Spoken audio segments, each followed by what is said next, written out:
Vamos orar. Pai, nós estamos diante da Tua palavra, Deus. Nada neste mundo, Senhor Deus, sem ser a Tua palavra, Senhor Pai, realmente pode, Senhor Deus, ser alimento para a nossa alma e nos conduzir às pastagens verdejantes, a não ser Tu mesmo, Senhor Deus, por amor do Teu nome, através da Tua palavra. Nós, Senhor Pai, amamos a Bíblia, Senhor Pai, não como um livro, nós amamos a Tua mente. E, Senhor Pai, tudo que nós queremos, Senhor Deus, é ouvir a Ti no mundo, Senhor Pai, que todos estão falando suas opiniões e todos estão vivendo vidas miseráveis debaixo da Tua ira. Não há nada, Senhor Pai, que o homem diga que acrescentará ao nosso coração, Senhor Pai, nada que nos assemelhe a Cristo, a não ser a Tua palavra.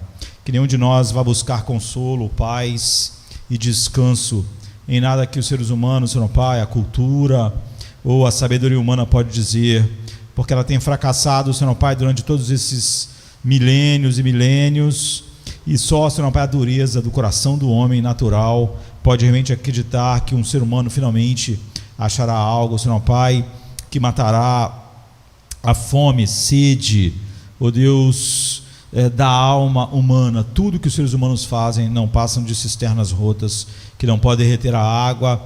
Ainda, Senhor Pai, que durante um momento possa haver algo que um pouco, Senhor Pai, de algo que possa parecer matar a sede. São cisternas rotas, não retém a água, não retém o que nossas almas precisam.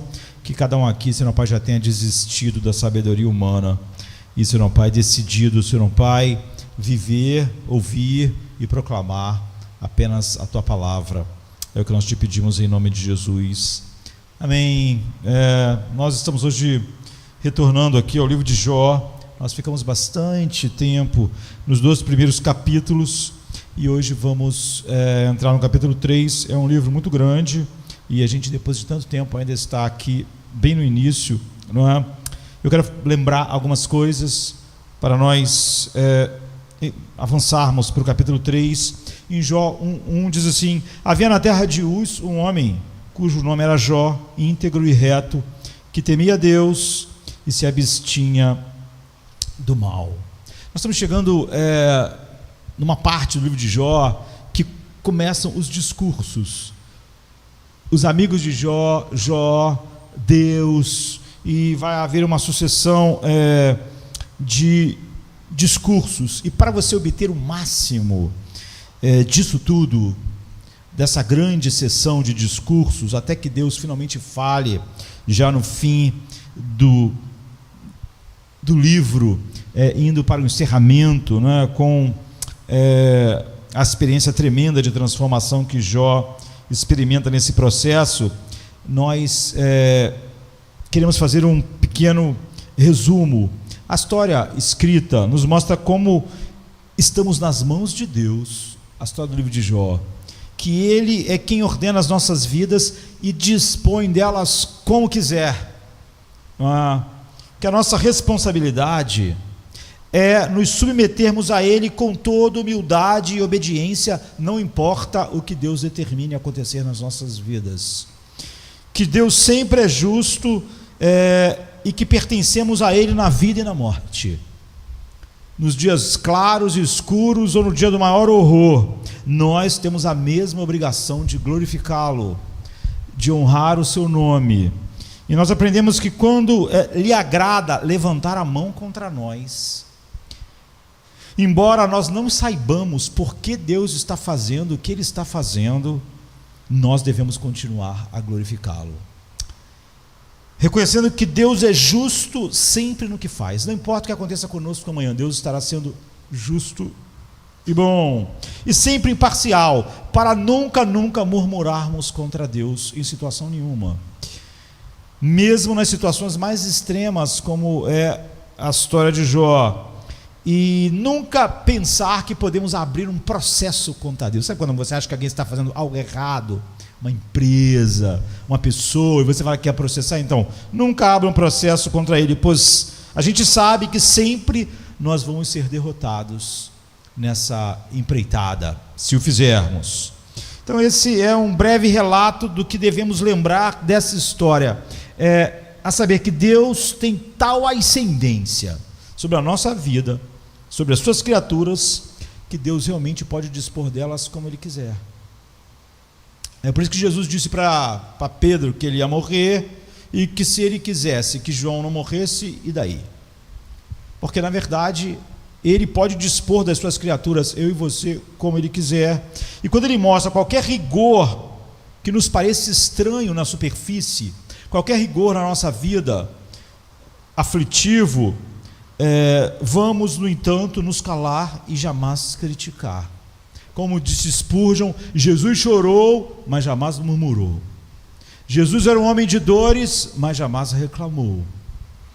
Em vez disso, nós vamos confessar que Deus está fazendo apenas aquilo que é justo, enquanto esperamos que Ele diga por que está nos disciplinando e por que está fazendo os nossos caminhos serem esses caminhos. Enquanto isso, nós temos que considerar a paciência do homem que está diante de nós, já nesses muitos sermões e nos próximos muitos que virão. Tiago, por exemplo, nos exorta em Tiago 5,11: eis que temos por bem-aventurados os que sofreram. Ouvistes qual foi a paciência de Jó, e vistes o fim que o Senhor lhe deu, porque o Senhor é muito misericordioso e piedoso. Então, quando mostramos fielmente que temos que sofrer todas as misérias que Deus nos enviará, nós confessamos de fato que tal é nosso dever, glorificar a Deus em todas as situações. Mas admitimos nossa fragilidade e pensamos isso como desculpa. Nós achamos que o fato de sermos frágeis fisicamente, frágeis psicologicamente, nós achamos realmente que isso pode nos desculpar. Nós achamos que nos piores momentos nós temos desculpa para não glorificar a Deus, ou que nós ganhamos um salvo-conduto para não fazê-lo. E por isso é bom termos exemplos que nos mostram que homens como Jó, como nós, resistiram a provações e perseveraram infalivelmente na obediência a Deus, apesar deles afligir eles severa e longamente. Como nós vimos, as respostas de Jó inicialmente são ótimas, mas é mais fácil ter respostas adequadas em momentos iniciais. Mas as aflições que Jó vai experimentar são muito longas. E apesar de Deus nos afligir longa e gravemente, aqui Ele nos dá uma imagem excelente disso. Além disso, essa não é a única razão pela qual nós devemos considerar a paciência de Jó. Também temos que olhar como resultado, como Tiago diz aqui, pois se Jó tivesse permanecido confuso, independentemente do que estava acontecendo, de ser muito pesado, isso não teria tido um resultado feliz. Mas quando vemos que sua esperança não foi frustrada, ou seja, Deus é bondoso e piedoso, acreditar nisso fez de forma nenhuma toda a paciência sobre uma longa aflição fazer ele experimentar essa realidade, bondade e misericórdia. Se você não acreditar no seu coração de fato de que Deus é bom e misericordioso, os dias escuros vão estar fazendo o oposto do que isso em nossos corações. Então, nada melhor do que se submeter a Deus e sofrer tudo em paz, e que Ele nos envie, e diante de tudo que Ele nos enviar, até que Deus nos livre por bondade e misericórdia, não porque em algum momento nós mereçamos de um tratamento diferente. Você vê que Tiago diz que foi a bondade e a misericórdia de Deus que então leva Jó a isso. Além de considerar a história, então temos que olhar para o ensino que o livro contém, tanto sobre aqueles que estão lá para alegar Jó. Já quando nós paramos, foi exatamente naqueles 7 dias de silêncio, depois que os seus amigos chegaram. Eles estavam no montouro, na porta da cidade, mas eles acabaram atormentando mais a própria aflição e doença, quando sobre as respostas que ele oferece para rebater as falsas acusações que parecem sobrecarregar Jó mais ainda. Então agora, em primeiro lugar, nós precisamos notar a respeito de nossas aflições. Que embora Deus envie e elas procedam de Deus, nenhuma aflição chega às nossas vidas sem fluir das mãos de Deus.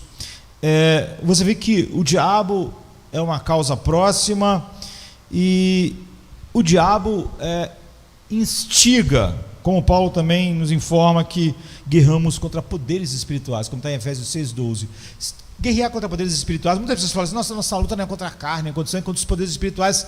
As pessoas tendem a querer excluir a carne e o sangue, mas não é realidade, porque o diabo não só acende a chama, ele não só acende o fogo, ele também abana o fogo, ele também sopra. Em outras palavras, ele encontra sempre homens que estão sempre prontos para assediar e aumentar e exacerbar a nossa dor. Então, as nossas lutas espirituais não quer dizer que os homens não estão envolvidos. O diabo vai usar o mundo, os homens e todas as coisas. Assim a gente vê como Jó, além da dor que estava sofrendo, ele foi atormentado por seus amigos, por sua esposa. O diabo sempre acha capangas, instrumentos, sabeus. Então, principalmente, ele é assediado por aqueles que viam testá-lo espiritualmente.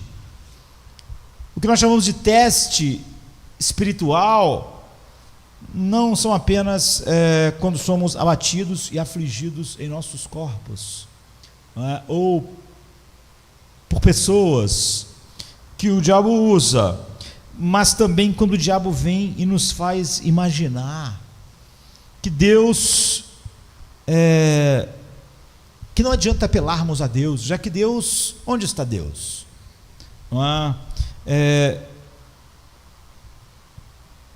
O diabo nos faz crer que de alguma forma, se tudo aquilo está acontecendo na nossa vida, Deus está contra nós.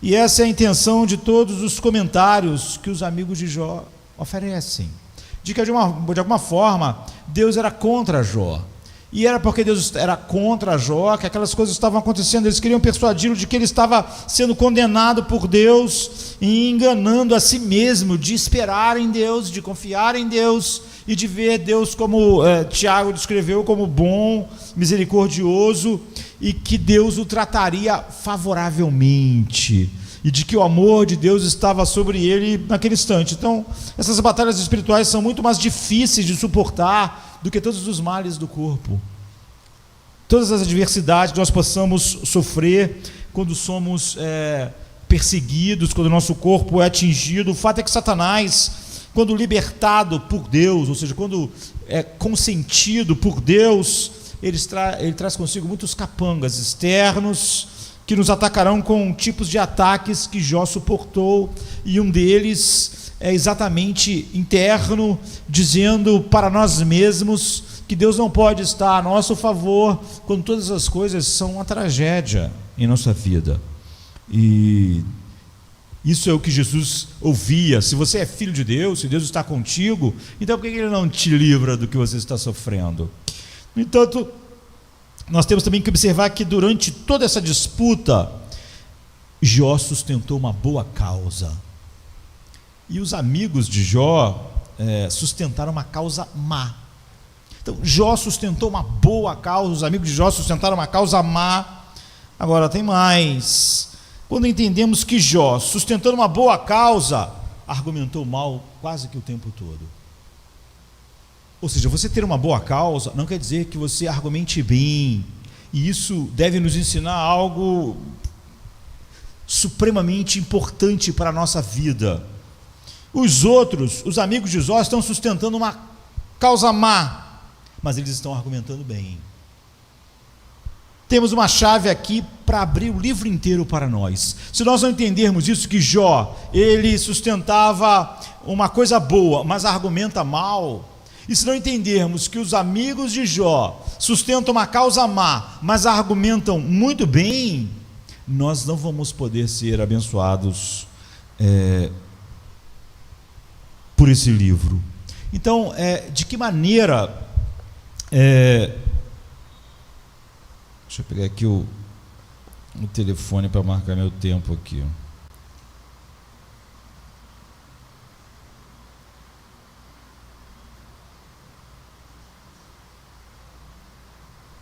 Simplesmente não sei mais a senha do telefone.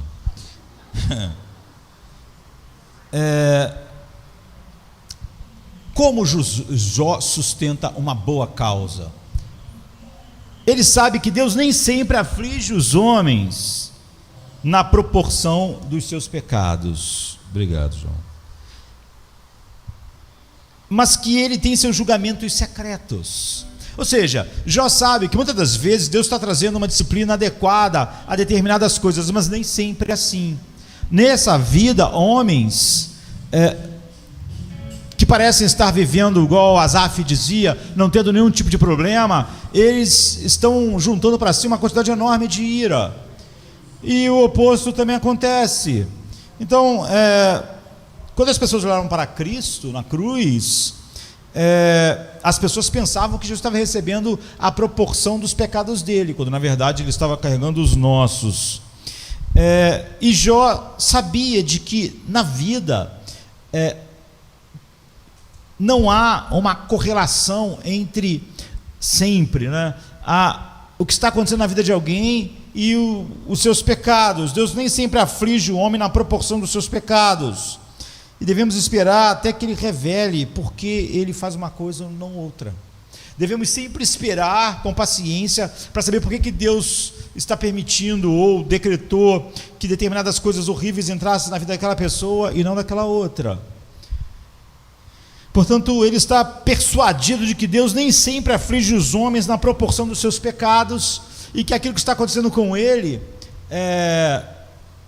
não é a manifestação de que ele não está em comunhão e que não viveu uma vida que tinha um coração que se deleitava em Deus.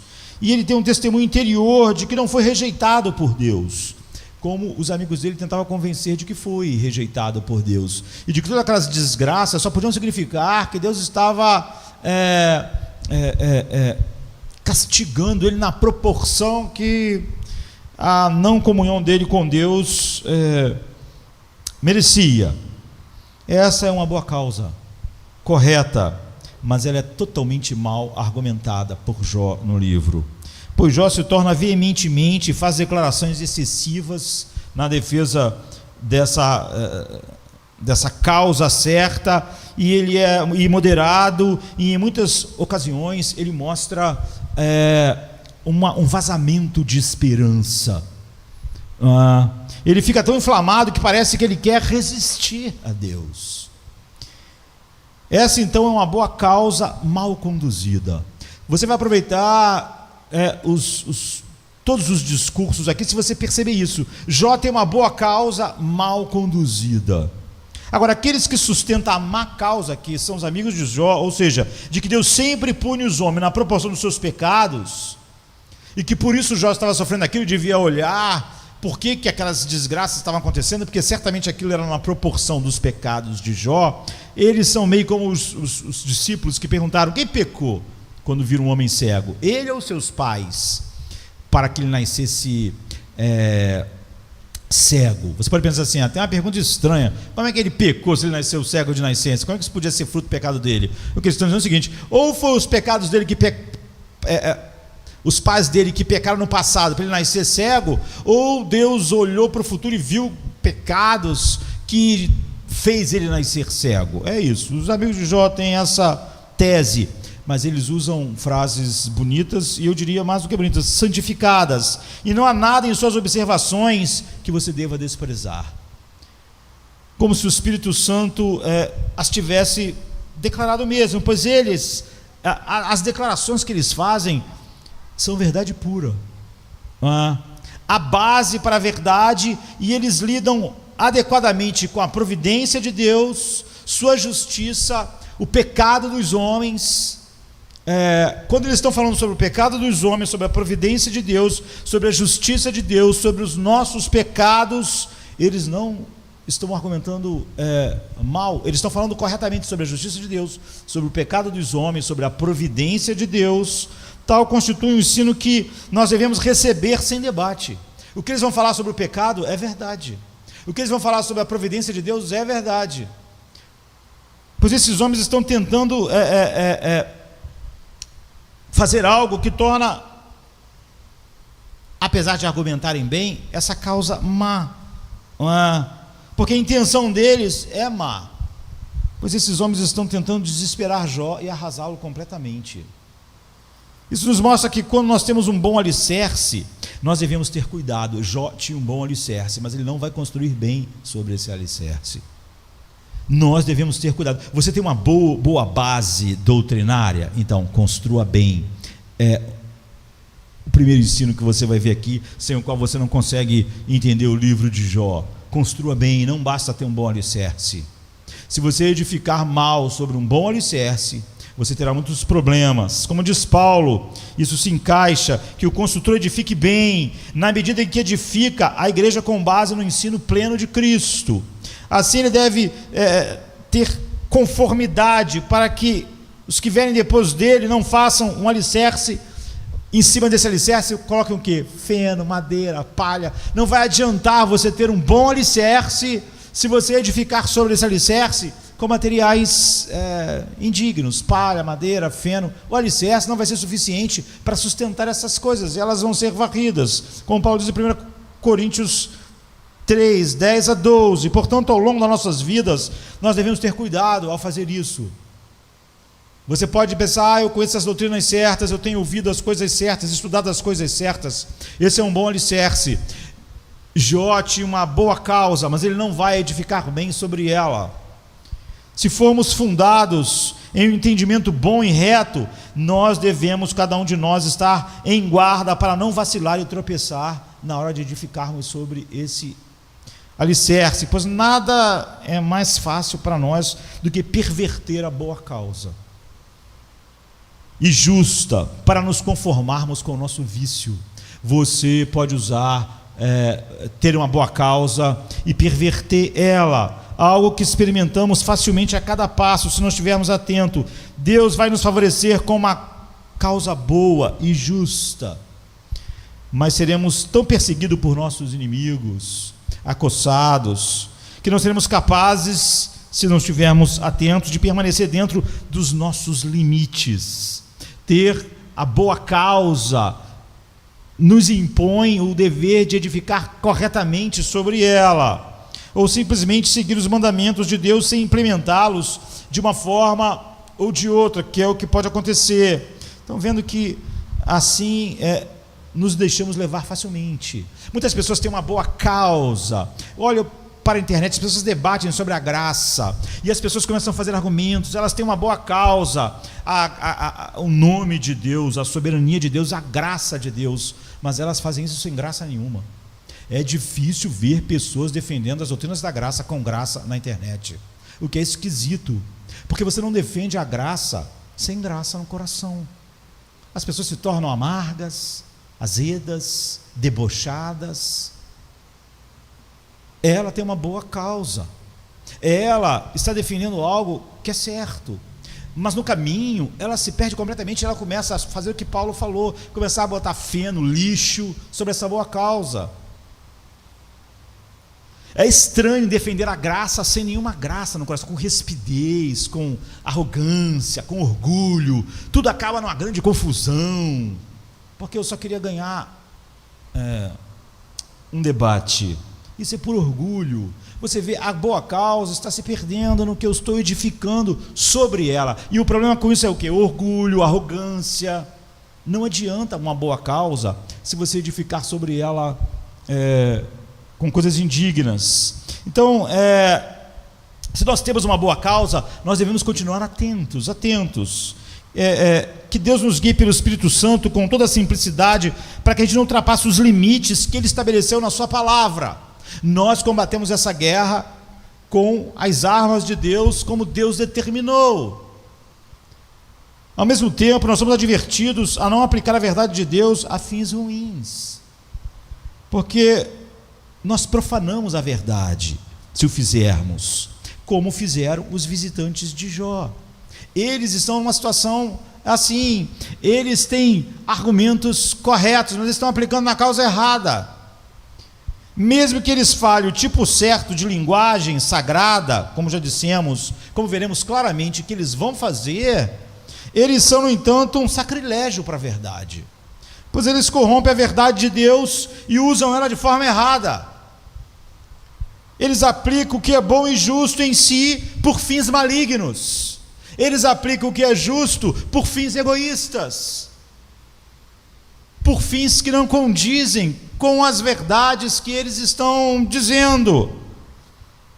Portanto, quando Deus nos dá um conhecimento da sua palavra, a gente deve aprender a receber a palavra de Deus com temor, para que a gente não use ela como uma arma para o mal do nosso coração.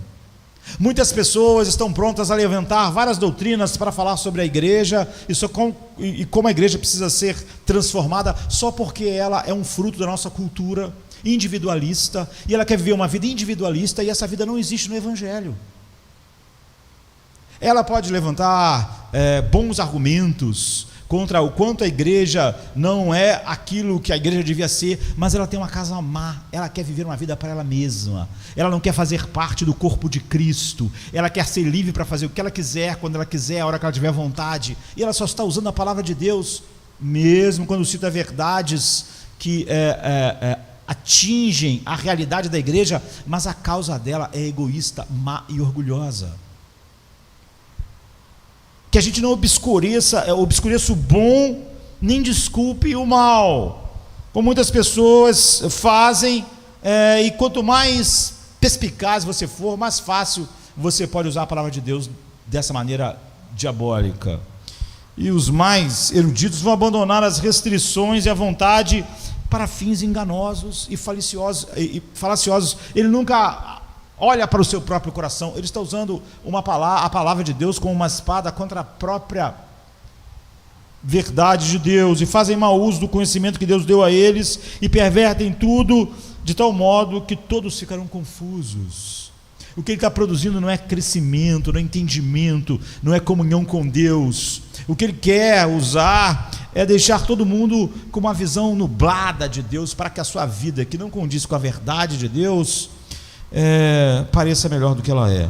Então, vendo que o mundo está viciado em tal corrupção, nós devemos orar ainda mais para que Deus nos conceda a graça de aplicar sempre corretamente a verdade de Deus para propósitos realmente de Deus e que glorifiquem a Deus. Essa é a principal coisa que devemos observar. Os amigos de Jó tinham uma causa má, mas eles têm uma boa argumentação teológica, e o que eles argumentam ainda é válido, contanto que eles estivessem aplicando a coisa certa, com a intenção certa. Jó tem uma causa correta, mas sobre uma causa correta, sobre um alicerce correto, você pode edificar palha, feno, madeira, lixo, e isso, a base boa não vai mudar o lixo que você edificar sobre isso. Tendo entendido isso, nós podemos entender o discurso que eles farão, Jó, os amigos de Jó e Deus, e poderemos tirar a direção de Deus e crescimento de todos esses discursos. Então o capítulo 3 começa assim: eles ficaram 7 dias em silêncio. Nós sabemos, depois que eles viajaram durante muito tempo, encontraram Jó irreconhecível.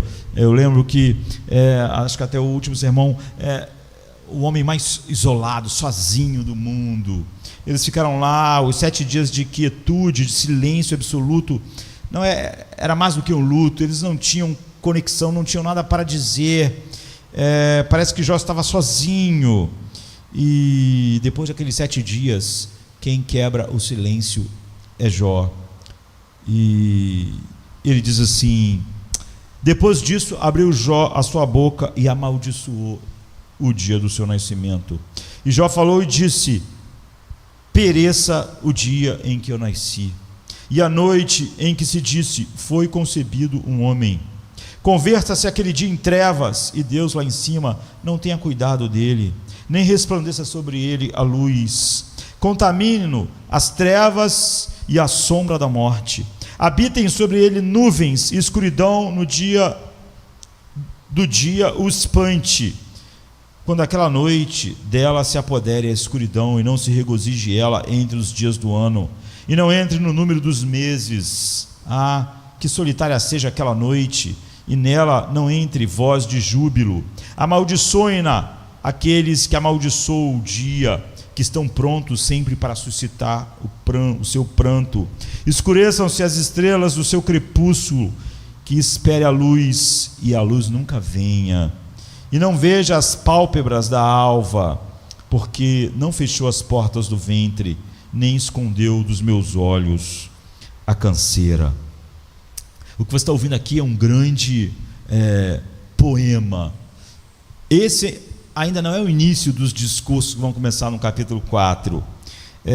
No final, como vimos, Jó que quebrou o silêncio, ele estava mudo. Então, por exemplo, Davi no Salmo 39, 2 e 4, de uma maneira mais sábia, até está falando sobre um momento semelhante. Davi diz: com o silêncio fiquei mudo, calava-me mesmo acerca do bem, e a minha dor então se agravou. Esquentou-se-me o coração dentro de mim, enquanto eu meditava, se acendeu um fogo, então falei com a minha língua: faze-me conhecer, Senhor, o meu fim, e a medida dos meus dias, qual é, para que eu sinta quão frágil eu sou. Davi, então, depois de um momento grande de angústia, um período grande de silêncio, ele fala algo muito mais sábio do que Jó. Então, de maneira semelhante, a angústia interna de Jó estava fervendo dentro dele durante aquele tempo, e também durante aqueles 7 dias, e no final ele não consegue conter mais, e ele se derrama no capítulo mais escuro do livro de Jó. Você pode achar que o livro de Jó tem capítulos escuros, mas o capítulo mais escuro é o capítulo 3, e por isso muitas pessoas acham difícil caminhar por ele. No entanto, essa manifestação de tristeza ainda não é o começo, como eu disse, da conversa, do diálogo de Jó com seus amigos, de Jó com Deus, de Deus com Jó. Nós vimos a solidão de Jó, e agora no capítulo 3 a gente não está vendo a solidão de Jó, nós estamos ouvindo a solidão de Jó. Ele não está falando com seus amigos aqui, por isso que eu disse que os discursos vão começar ainda. Os ciclos de discursos vão começar a partir do capítulo 4, com ele faz. Jó não está falando com Deus, não é uma oração. Ele não está falando com seus amigos, ele não está falando com Deus, ele está falando consigo mesmo. Embora os seus amigos estejam ouvindo o que Jó está dizendo, é óbvio, e que Deus certamente está ouvindo esse solilóquio, é o que chama, né? Quando você está falando para você mesmo, quando você está falando consigo mesmo, quando você fala em voz alta, mas não está falando com ninguém. Esse então solilóquio aprofunda essa solidão de Jó. Embora seus amigos ouçam suas palavras, fica claro que eles nunca ouviram as palavras de Jó com o seu coração. E embora Deus sem dúvida tenha ouvido com o coração o que Jó disse, porque você pode achar que o único problema é que os amigos de Jó ouviram Jó sem o coração, e eles ouviram, mas é óbvio que Deus não ouviu sem um coração. Então, embora Deus sem dúvida tenha ouvido com o coração de amor a Jó, Jó não tem nenhuma consciência daquele ouvido paciente que está ouvindo ele falar o que não devia, naquela fase da sua tragédia. Então, o verdadeiro crente cristão pode ser levado por Deus em tempos de muita escuridão, e escuridão sombria, como está aqui. Então, nós precisamos considerar aqui a intenção do Espírito Santo para que possamos usar todo esse ensinamento para o nosso benefício. de viver para a glória de Deus e nos deleitarmos em tudo que Ele é para nós em Cristo. Então, até agora, nós vimos a paciência de Jó. Nós vimos como o Tiago fala sobre a paciência de Jó, como ele se rendeu completamente a Deus, e também como ele não parava de bendizer a Deus. Bendito seja o nome do Senhor. Ele deu, ele tirou, embora fosse julgado como miserável entre os homens, pelos homens, e estivesse no estado miserável. Agora parece que ele muda tudo, e o discurso dele, mesmo ele não querendo, despreza a Deus. Mas quando tudo é considerado cuidadosamente, a gente observa que, por outro lado, há uma luta em que a fraqueza humana fica extremamente aparente, e por outro lado nós vemos virtudes que resistem à provação pela graça de Deus. Então Jó está preso no meio aqui, não é? Onde antes havia apenas firmeza, virtude, bendizer o nome de Deus, agora nós encontramos uma mistura. Jó nunca vai fazer durante o livro aquilo que Satanás disse que ele faria, amaldiçoar a Deus, não é? Mas de maneira nenhuma Jó passa por esse livro sem um grande aprendizado sobre orgulho, humildade, justiça própria. Como é óbvio, todos os filhos de Deus precisam passar. Então, onde antes havia apenas firmeza e virtude, nós encontramos agora uma mistura. A fraqueza da sua carne o inclina a resmungar contra Deus.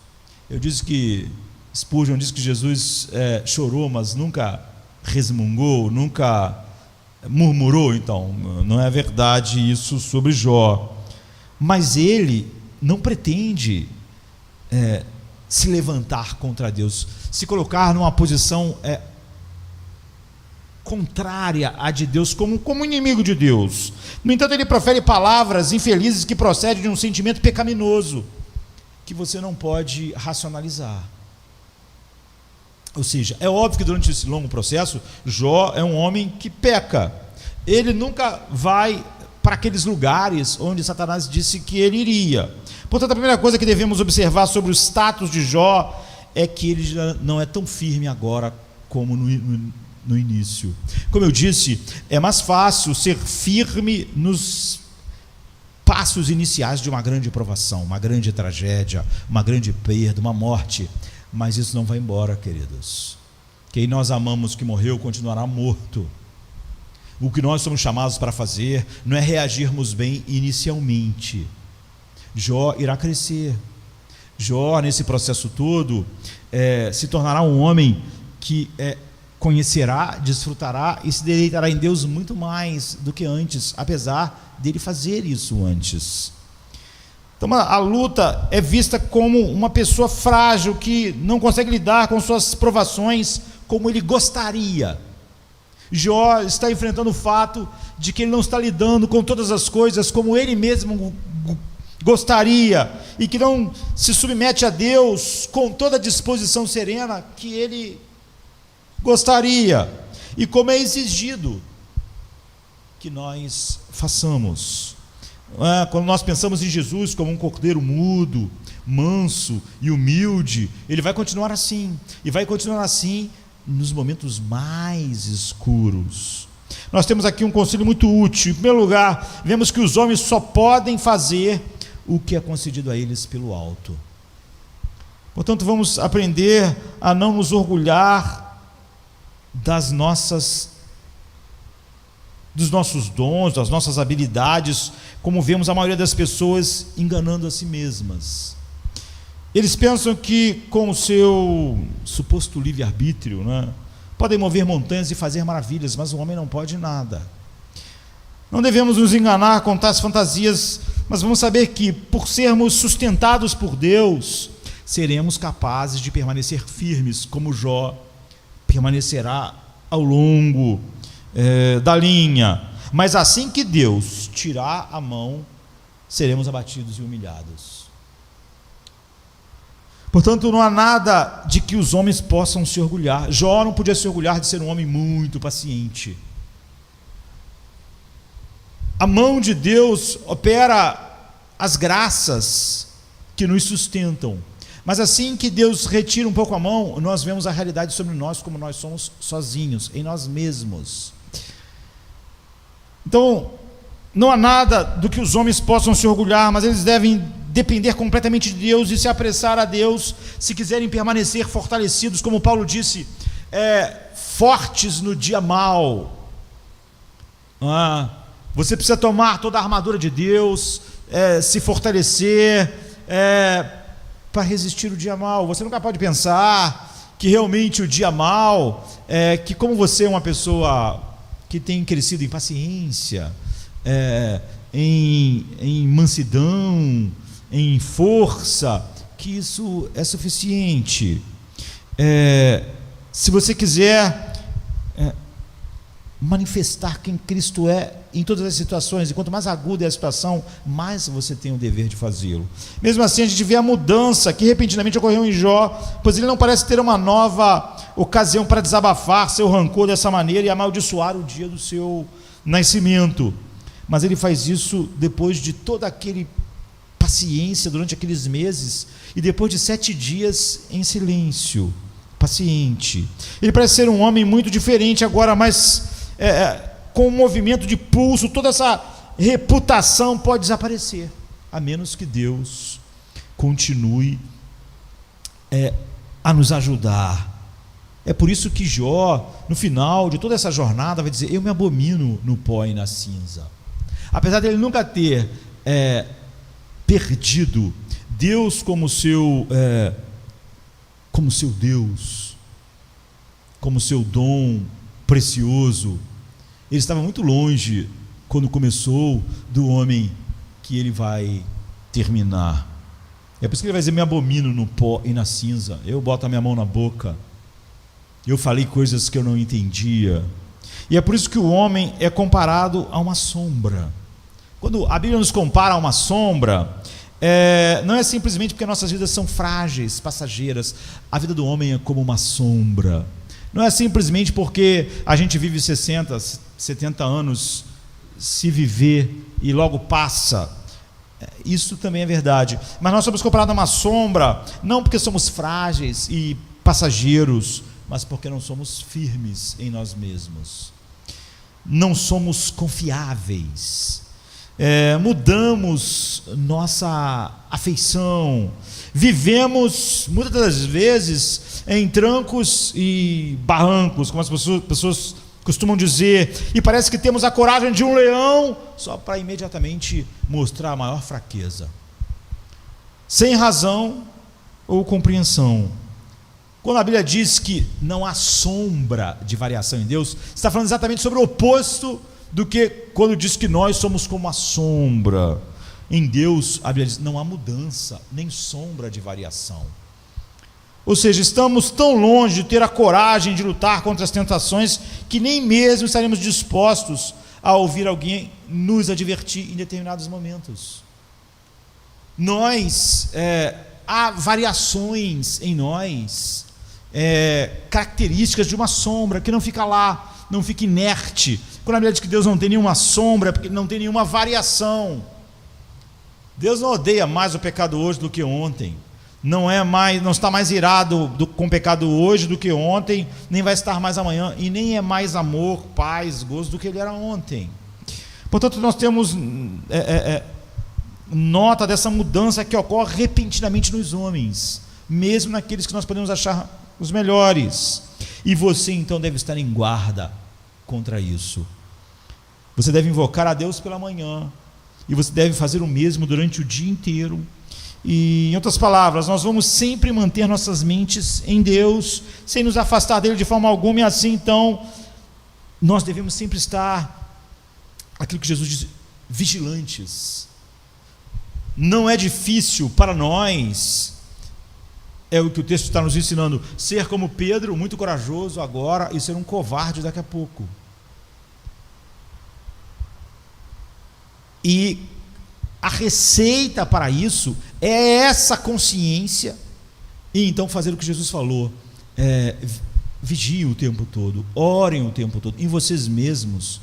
Vocês são como sombras.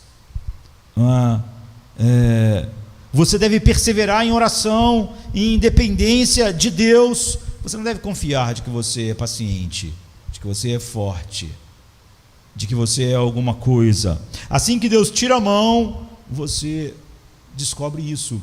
Isso faz parte da humilhação necessária a nós. Paulo pode ser um exemplo magnífico de tudo que nós queremos ser em Cristo, mas ele precisava de algo que lembrasse ele constantemente contra o orgulho. Então, vemos agora ao que está declarado no texto, que Jó amaldiçoou o dia do seu nascimento. Há gente que queira desculpar Jó completamente, porque eles olham para o livro de Jó com a psicologização da vida. Eles estão falando: tá vendo, isso aqui quer dizer que todos nós podemos um dia estar arrasados e falando bobagens. O autor de Jó não leu Freud.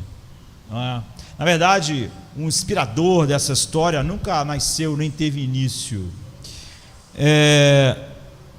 Então não há quem queira desculpar Jó completamente, como se ele tivesse sido transportado em sua dor sem fim, em que essa resposta é a resposta comum. Nós gostamos de interpretar a Bíblia dessa forma distorcida, porque nós pensamos que um dia podemos fazer a mesma coisa que Jó, então nós vamos ter desculpa. Jó será a nossa desculpa.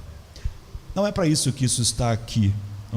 Outros imaginam que ele esqueceu a paciência que tinha antes e que foi completamente exagerado, que não se lembrou de glorificar a Deus, mas que se deixou levar por seus sentimentos fortes e falou como alguém insensato. Jó tinha repreendido sua esposa por falar coisas insensatas mais cedo e chamou-la de tola, mas ele mostra-se duplamente tolo ao amaldiçoar o dia que ele nasceu. Então, agora, é certo que Jó não foi tão longe, pois seu objetivo foi sempre obedecer a Deus, e é o que você vai ver quando você olhar todo o livro. Nós não podemos galopar num livro tão grande. Nós não podemos sair daqui do capítulo 3 e chegarmos no 42. Nós não podemos olhar toda a história, mas é o que ela vai nos contar. Mas há uma razão para o seu lamento, pois enquanto ele lutava, ele estava profundamente ferido e ele continuou recebendo golpes. Uma pessoa que já está muito machucada e ferida continuou, e ele enfraqueceu e cedeu. Isso não é uma desculpa, mas é a realidade. Portanto, vamos nos lembrar dessa razão, a saber que Jó perdeu a posição reta em que Deus é totalmente honrado que ele estava antes. Mesmo que o mal o tivesse pressionado muito e parecesse que ele estava destinado a falhar no meio da jornada, o fato é que ele continuou o seu curso e ele queria obedecer a Deus, mas ele não fez. Nós não estamos, a Bíblia não é um conjunto de histórias e de heróis. Ela nos mostra os homens como são, para nos mostrar como Deus lida conosco, com o seu poder infinito. Ele não continuou no seu curso como ele queria. Aqui eu diria que ele nos lembra o que Paulo diz em Romanos 7, porque não faço o bem que quero, mas o mal que não quero, esse faço. Paulo não está falando sobre si mesmo, simplesmente está falando sobre o que é uma experiência que pode ser, como ele confessa que embora o seu desejo sincero fosse se devotar a Deus, ele não cumpria todo o tempo esse objetivo, mas é o que ele queria, é o que impulsionava. Você vai ver que essa é a realidade de Jó. Todo o tempo ele quer se devotar a Deus, mas ele não se mantém assim todo o tempo. Ele foi impedido, e quando Jó é impedido, quando Paulo é impedido pela sua natureza. Essas coisas não são escritas na Bíblia, nem o que Paulo disse, nem o que Jesus disse, nem o que Jó está acontecendo com Jó, para você ter uma desculpa. Ele foi impedido pela sua natureza que era fraca, Jó também. Mas a nossa natureza fraca não é uma desculpa. As pessoas costumam usar a Bíblia, como eu disse, que os filhos, os amigos de Jó tinham tinha uma causa má, mas um argumento bom. A maioria das pessoas usam todos esses textos de uma maneira, tem uma causa má, com argumentos que parecem bons. As pessoas, quando veem Jesus dizendo a carne é fraca, elas usam isso para justificar os seus pecados, mas a Bíblia não dá nenhuma justificativa para o nosso pecado. A Bíblia não dá nenhum argumento. A Bíblia não dá nada para você se sentir bem ou racionalizar o seu pecado, ou fazer você se sentir bem. Quem faz você se sentir bem em seu erro é o mundo psicologizado. A Bíblia não faz isso. Quando Jesus diz que a carne é fraca, Ele não quer que nunca você fale para Deus: eu pequei porque minha carne é fraca. O que Ele quer é que você confie nele. O que Ele quer te ensinar é que você depende da força dele. Então Ele diz: ore e vigie, dependa de mim, porque se você depender de você, você vai cair, mas quando cair, foi porque você dependeu de você. Eu não falei que a carne era fraca para você usar isso como argumento. Eu falei isso para você usar isso como o argumento para não cessar de orar e não cessar de depender de mim. Quando Paulo diz que o mal que eu não quero eu faço, ele está dizendo o seguinte: quando eu dependo da minha natureza, ela não me leva para onde eu quero ir. Eu tenho que depender do poder da graça de Deus. Ele não está dizendo para você, no dia que pecar contra Deus, dizer: mas o bem que eu quero eu não faço. Quando você faz isso, você está usando a teologia, as palavras corretas do apóstolo Paulo para esconder as más intenções do seu coração. Quando você diz que a carne é fraca para justificar o seu pecado, você está usando a Bíblia diabolicamente. Porque Deus quer sempre, a Bíblia sempre vai dizer para você: você é pó, você é fraco, você é miserável, não é? Você não tem força. Mas não é para você falar: está vendo? É por isso que eu sou assim, é por isso que eu vivo caindo. A Bíblia não diz isso. Paulo diz: revesti-vos do Senhor e da força do seu poder, para resistir no dia mal. Você tem que chegar à conclusão de que você é fraco para se revestir de Cristo, e não para tomar toda a armadura de Deus, para se fortalecer no Senhor e na força do seu poder, não para usar o fato de você ser fraco para viver uma vida que desonra a Deus, porque isso não vai ser aceito, não é aceito diante de Deus. Se você começar a falar para Deus sobre as suas fraquezas e por que você está vivendo de uma maneira que o desonra, você está duplamente numa situação pior do que os amigos de Jó, porque você está usando o bom ensino de Deus contra o próprio Deus, por uma causa má, que é defender o seu pecado ou sua fraqueza. A Bíblia diz que você é fraco não para você viver baseado na sua fraqueza, mas para Cristo ser sua força, para o poder do Espírito Santo se manifestar em você. Essa é a única razão que a Bíblia diz isso. Então, se Paulo fez essa confissão, não vamos achar estranho que a mesma coisa tenha acontecido com Jó, porque ele queria fazer a vontade de Deus. É o que você vai ver durante toda a linha do livro. Não porque seu desejo era tão perfeito,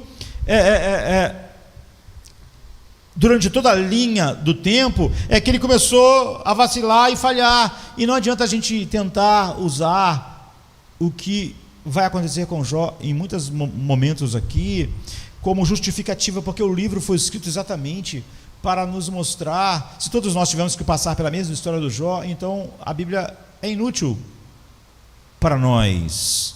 O Espírito Santo nos santifica através da palavra, e não através de nós fazermos todas as coisas que todo mundo na Bíblia fez para tentarmos aprender alguma coisa.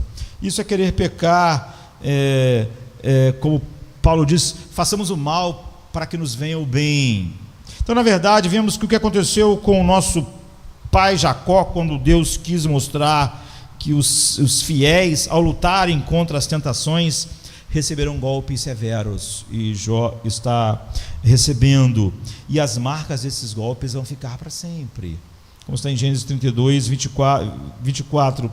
Jó lutou, a gente pode dizer, com Deus nesse sentido. Por quê? Não porque ele fosse seu inimigo, lutou como Jacó lutou. Jacó viu a desesperança do seu coração, ele viu que o que ele precisava era da bênção de Deus. Você vê, Jacó não lutou com Deus como seu inimigo, mas pela percepção desesperadora da sua necessidade de Deus.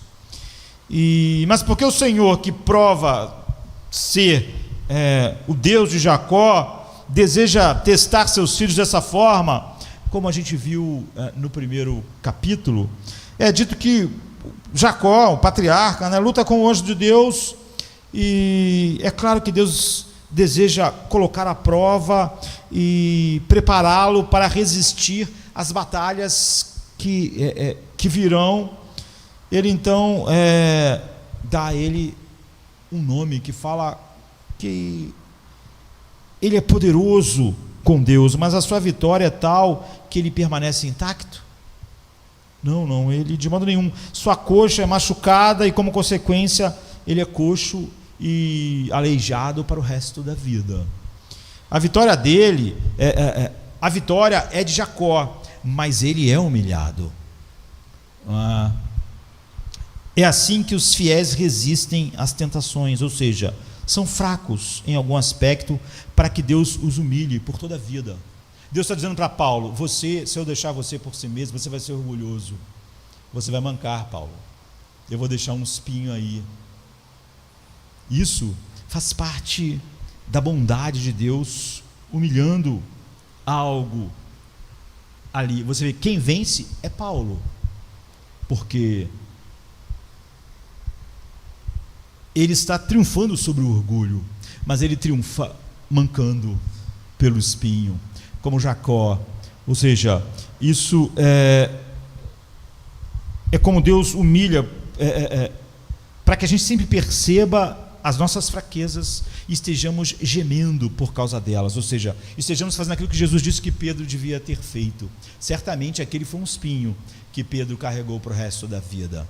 Pedro não podia mais confiar em suas resoluções, em seu coração, em sua capacidade. Cada nova prova que Pedro enfrentou, ele teve que aprender a ser alguém que dependia de Cristo, vigiava e orava, porque ele sabia: em mim mesmo eu fracasso. Mesmo assim, eles vão obter vitória, Pedro, Paulo, Jó, e Deus não permitirá que eles sejam vencidos nunca.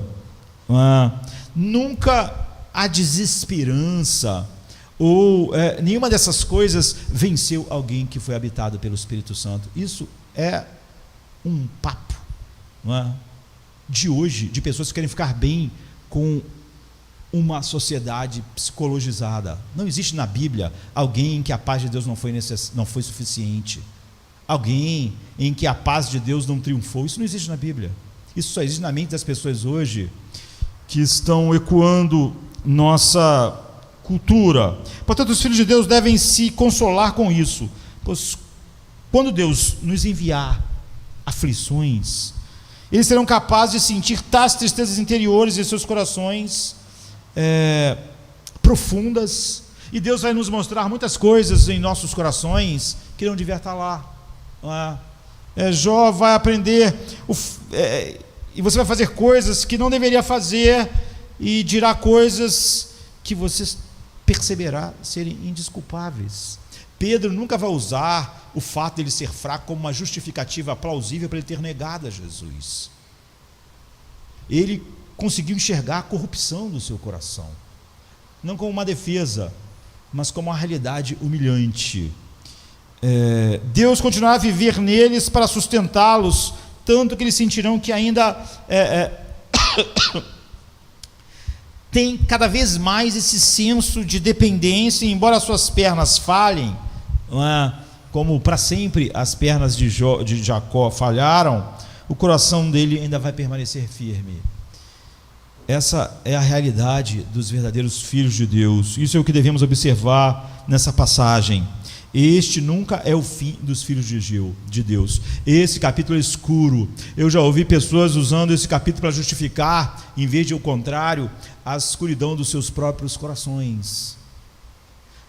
Pessoas que usam o fato de Jesus ter dito a carne é fraca para viverem em pecado. Quando Jesus disse isso, não para justificar o pecado da pessoa, para mostrar: eu sou tua força, sem mim você não pode fazer nada, sem mim vocês fracassam, vocês em vocês mesmos são fracos. Jesus não está dizendo isso para diabolicamente, como eu disse, você dizer: então está vendo, eu estou vivendo essa vida, eu nunca estou firme porque eu sou fraco. Não, você é fraco, você tem que chegar a essa conclusão, e Deus nos leva a essa humilhação, mas para você se revestir do Senhor e da força do seu poder, para poder resistir no dia mau, e havendo feito tudo, ficar firmes Porque você era forte? Na força do Senhor, na força do seu poder. Então, para sabermos melhor em que respeito, em que medida Jó falhou, vejamos como é permitido aos homens se cansarem de suas vidas. Muitas pessoas sem Deus, pagãos no passado, homens ímpios, conhecendo as misérias da vida na terra, dizem que o dia do seu nascimento não deve ser uma ocasião de alegria, mas de tristeza. Nós diríamos que ele está muito deprimido, porque um homem, isto é, um ser humano, quando vem aqui, ele começa, é o que o homem sofrendo disso, começa esse ciclo sem fim de lágrimas, que acaba em lágrimas. Ele é uma criatura cheia de depravação, a mais vil e miserável que se possa imaginar. Muitas pessoas, quando estão falando sobre o quão miseráveis eles são, estão só chafurdando em autocomiseração e não vendo a realidade de como o homem realmente é miserável e de que esse mundo ainda não é um inferno que a sua miséria merece. Então, se pensarmos sobre isso, é um poço sem fundo de todas as misérias a que nós estamos em nós mesmos sujeitos. Se considerarmos o status e a condição de nossas vidas presente, nós teremos ocasião para dizer e chorar quando um filho nasce. Para que meu filho está nascendo? Para doenças, para morte, para vírus, para violência e para ser enterrado no fim. Mas quando os homens morrem, nós devemos nos alegrar, diriam. Por quê? Porque ele ficou livre dos males. É essa a ideia final que leva alguém a achar que tirar a sua vida seria uma boa ideia. Então, homens sem Deus falam assim porque eles não conseguiram entender onde Deus está nos guiando em sua palavra. Porque eles não buscam nada em suas vidas, exceto existir. Isso é incompatível, finalmente, com o homem regenerado, porque a visão que ele tem do mundo e da vida não tem nenhuma relação com o que o mundo tem. Não é? Essas pessoas buscarem em suas vidas atuais apenas existir. Elas existem para comer, beber e fazer sexo.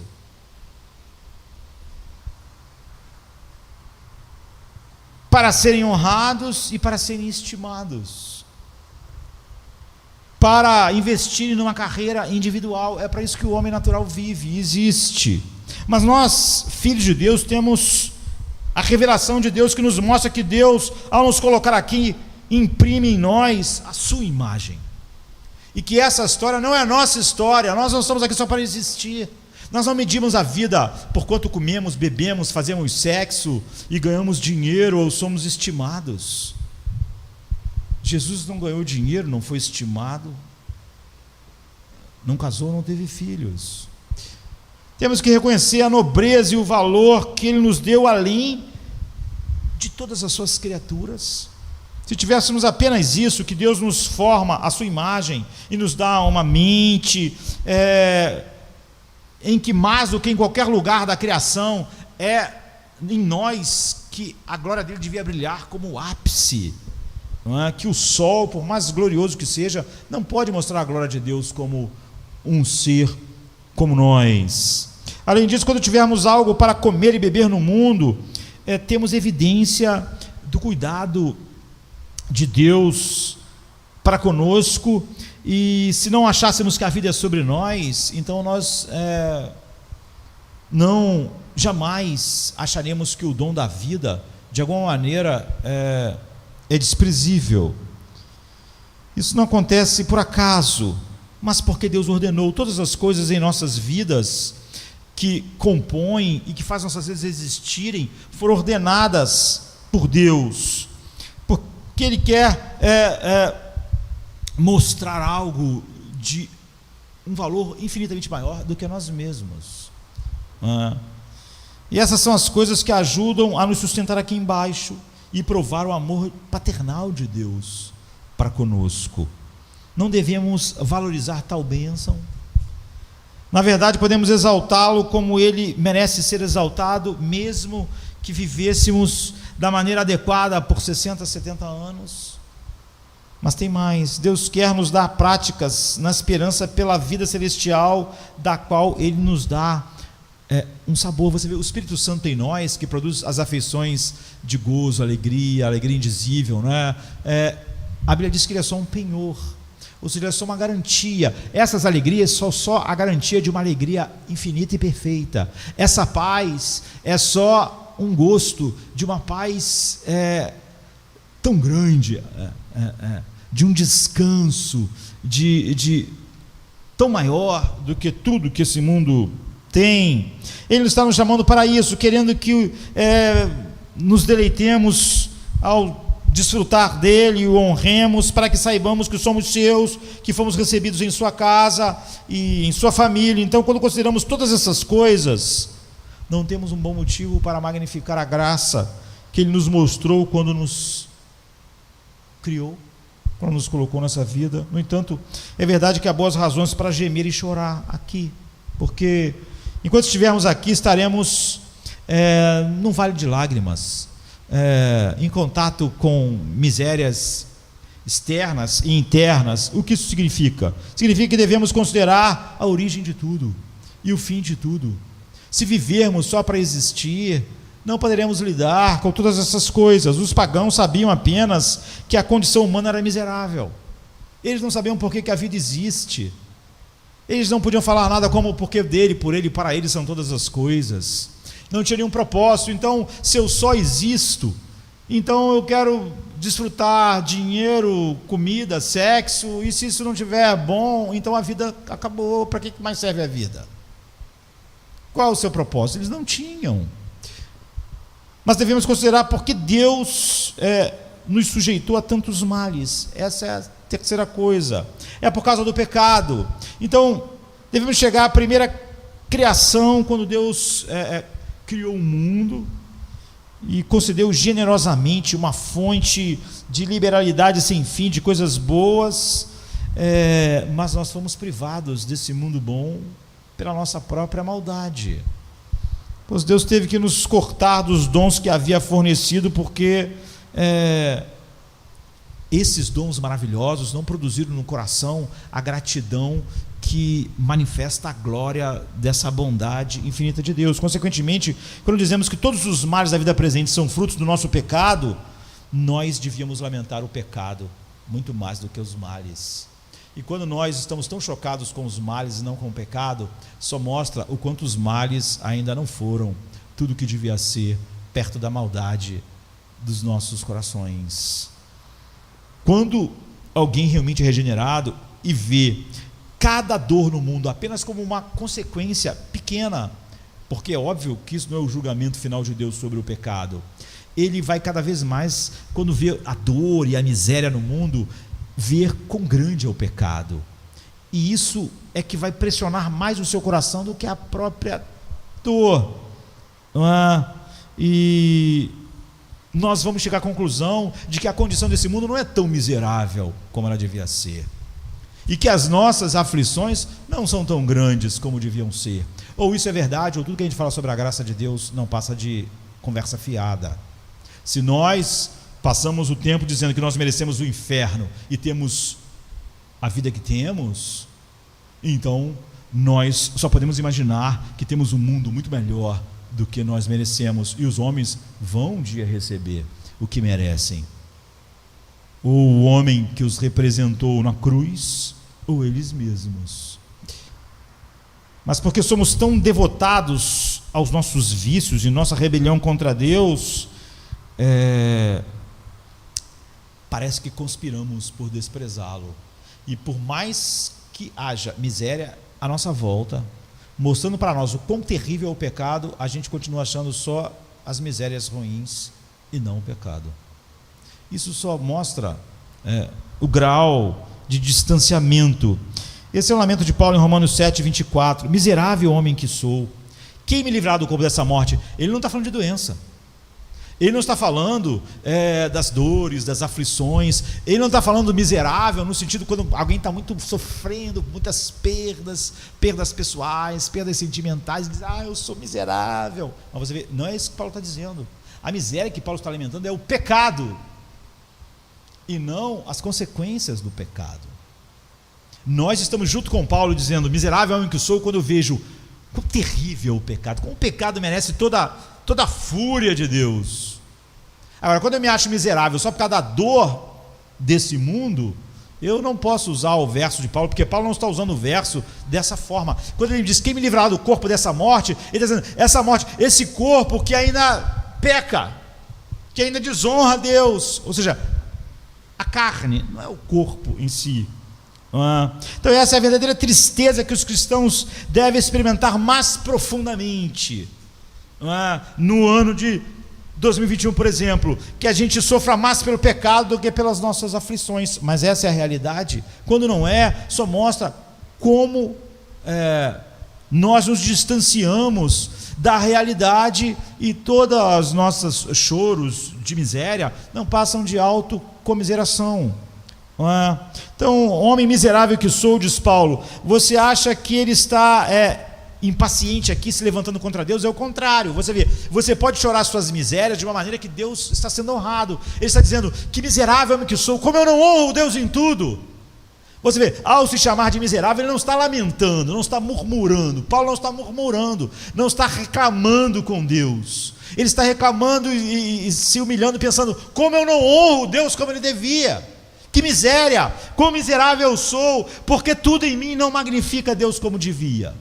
É isso. Então ele é um instrumento do Espírito Santo, e está nos mostrando como na vida presente nós devemos gemer. O verdadeiro gemido que deve encher as nossas vidas é esse gemido. Se o gemido que enche as nossas vidas é o mesmo que enche o mundo à nossa volta, é um gemido de rebelião. O gemido do mundo é um gemido de Caim, que disse assim, não é pesado demais o que está acontecendo comigo? Não é duro demais? Será que o que eu fiz merece tanta coisa assim? É óbvio que ele tinha uma visão muito pequena do pecado e muito grande do seu próprio ego, né? Mas Paulo está gemendo, se sentindo miserável, não porque ele sofre muito, mas porque ele peca muito. E ele tem um coração que deseja honrar a Deus. Você vê, esse gemido, essa aflição, essa declaração, como eu sou miserável, não é uma luta com Deus, é o contrário, é um abraço. Mas a maioria de pessoas que se sentem miseráveis, quer fora da igreja, quer nela, é uma luta contra Deus. E nós temos que fazer uma clara separação. Nós temos uma prisão de morte à nossa volta, estamos sujeitos há tantos desejos perversos, enxergamos tanto orgulho em nosso coração. Podemos olhar para esse homem incrível, que pode ser para nós, e certamente é um exemplo, como Tiago está colocando, e ainda há muita miséria ali. Essa é o miserável homem que sou. Você vê, não a dor e a aflição em si. Então é tão cheio de corrupções que incitam incessantemente ao mal, que não podemos dedicar-nos a Deus como queria. Paulo está dizendo o seguinte, o homem que mais se dedicou a Deus, que nós conhecemos, está dizendo o seguinte, eu estou longe de me dedicar a Deus da maneira que Deus merece. Que miséria! Ele sabia lidar com a dor, com o sofrimento, ele apanhou de cidade em cidade, mas ele está dizendo, ele não está falando que ele é miserável porque ele apanha, porque ele é desprezado, porque ele é o lixo do mundo. Muitas pessoas estão se sentindo miseráveis, cristãos, eu sou uma miséria, minha vida não vale nada, porque o mundo não está elogiando ele, porque as pessoas não estão edificando a sua autoestima. A miséria que Paulo está sentindo é, eu não estou honrando Deus como ele merece. Que miséria! É o que eu mais quero, mas eu vejo quem vai me livrar dessa morte, dessa miséria, que é desonrar a Deus em alguns aspectos da minha vida. Mas aqui está Jó, a maldição do dia do seu nascimento, e isso o torna indesculpável. E podemos dizer ainda que ele foi longe demais, não é? Então, nós não olhamos para a vida de Jó simplesmente para encontrarmos, nós ficamos maravilhados como Deus mostra como a sua graça pode agir no homem, e levar um homem em meio às grandes tragédias da vida, sempre colocar Deus numa posição elevada de maneira geral, e ter sempre a intenção, como Paulo mostra em Romanos 7, de viver uma vida que honra a Deus. Ainda assim, o livro de Jó nos mostra que, embora Jó nunca tenha feito o que o diabo disse, ele estava muito distante do homem que Deus queria que ele fosse. Então, esse capítulo mais escuro do livro de Jó, ele não está aqui para justificar qualquer capítulo escuro da nossa vida. Ele está aqui como Jesus disse para os discípulos que a carne era fraca, não para que eles pudessem passar o resto da vida dizendo, mas nossa carne é fraca. Jesus disse isso, mas para que eles entendessem, vocês dependem somente da minha força. Se vocês ficarem na força de vocês por um instante, a força de vocês é fraqueza. Então nós devemos juntar os dois. Nosso tempo está acabando, não é? Talvez a gente fique uns 3 domingos no capítulo 3, apesar de eu não gostar, eu não querer ficar muito tempo aqui. Em outras palavras, quando Deus nos criou, Ele imprimiu sua imagem em nós e nos honrou, tornando-nos gente mais excelente do que qualquer coisa na criação, porque nós fomos criados com a capacidade de manifestar a sua glória mais do que qualquer outra coisa ou qualquer outra criatura. Aqui, parece que nós devemos sempre bendizer o seu nome, apesar do fato de que esta vida está absolutamente marcada pela miséria. Nós não podemos valorizar suficientemente o bem estimável. Nós temos recebido infinitamente mais do que as misérias em comparação. Ao nos sustentar neste mundo, Ele causa que saibamos por experiência que Ele tem o seu coração fixado em nós e não vai nos abandonar em qualquer circunstância. E sabendo disso, nós não temos nenhum motivo para nos alegrarmos em meio às nossas aflições. Nós, quando olhamos e sabemos que Deus o tempo todo está interessado em Jó, em levar Jó a ser aquele homem no final, e ao olharmos para Deus fazendo o mesmo em nós, no apóstolo Paulo, em Pedro, não nos alegra. Isso, consequentemente, uma pessoa regenerada, que tem seus sentidos intactos, e que está agindo corretamente, nunca vai amaldiçoar o dia do seu nascimento, não importa o quanto ele está sofrendo. Então Jó, amaldiçoando o dia do seu nascimento, estava sendo ingrato para com Deus. Não podemos dizer então que ele é culpado de longe demais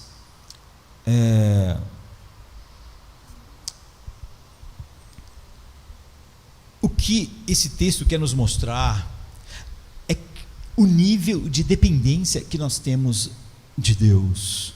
A Bíblia está cheia de histórias assim. A Bíblia diz que Moisés era o homem mais manso da terra, mas ele não entrou na terra porque ele perdeu exatamente nesse ponto. Isso só mostra que um homem nunca pode descansar jamais, a não ser na graça de Deus. Nós vimos que Jó é um exemplo de paciência, mas agora ele a perdeu. O fato de você parecer ser forte em determinada área não tira em nada a sua dependência total da graça de Deus.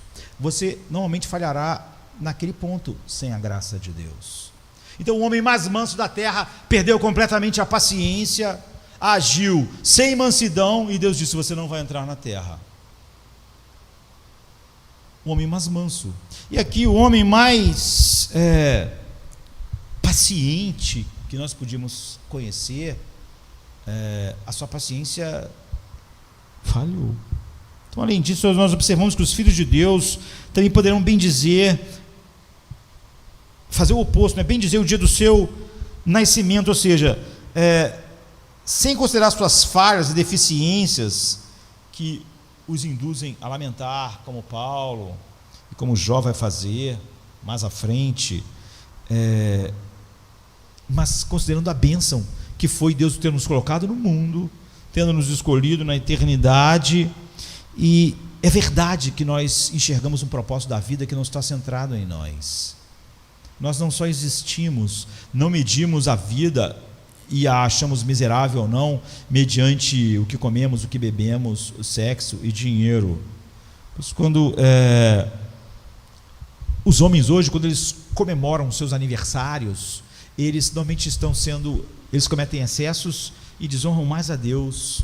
E nós, quando o fazemos, nós estamos sempre espantados com a bondade de Deus, lembrando os seus benefícios incessantes, que fez nós passarmos um ano em que, se não fosse a graça dele, todas as coisas ruins, mesmo naquilo que nós chamamos de nossos pontos fortes, só nos levariam à destruição.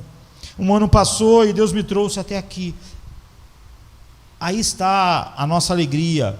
Eu ofendi esse último ano de muitas maneiras, e agora devo pedir-lhe perdão, porque eu vejo no último ano o seu sustento, e vejo em vários pontos as maneiras com que eu não o honrei.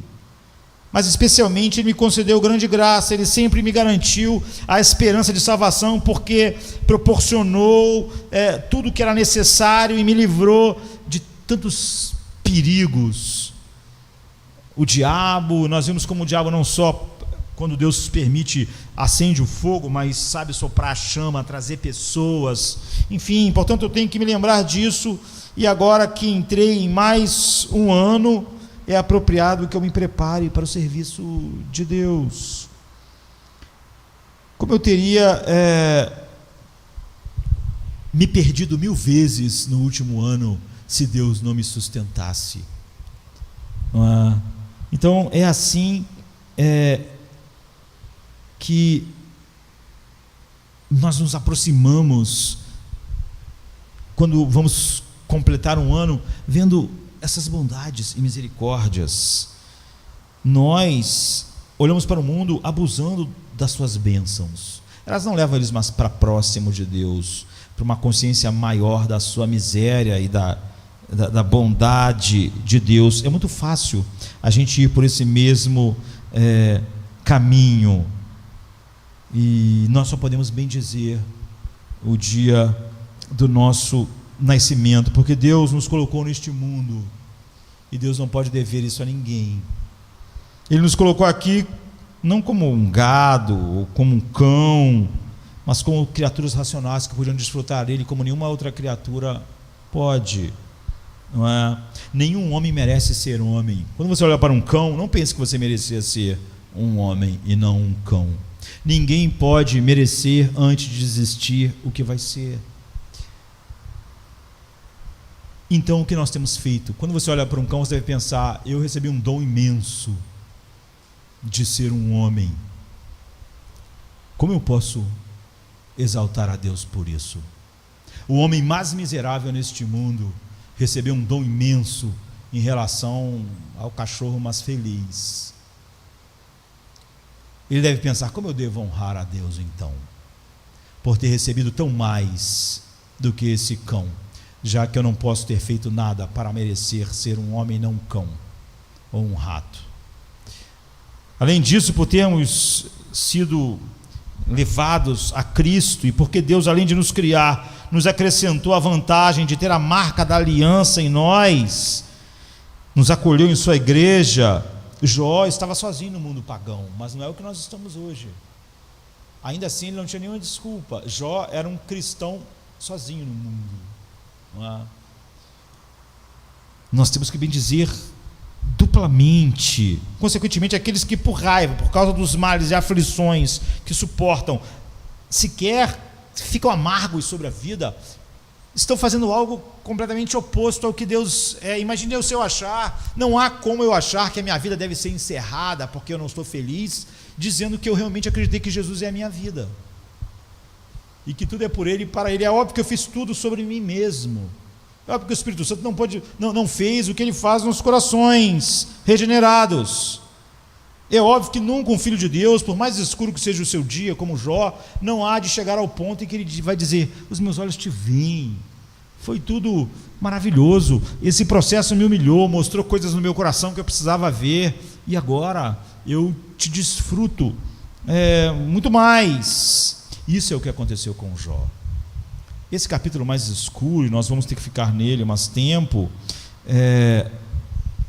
nos ensina muito, mas nos ensina, como dissemos no início, você só pode entender Jó se você entender que Jó tinha uma causa certa, mas ele aplicou muito mal sobre essa causa certa.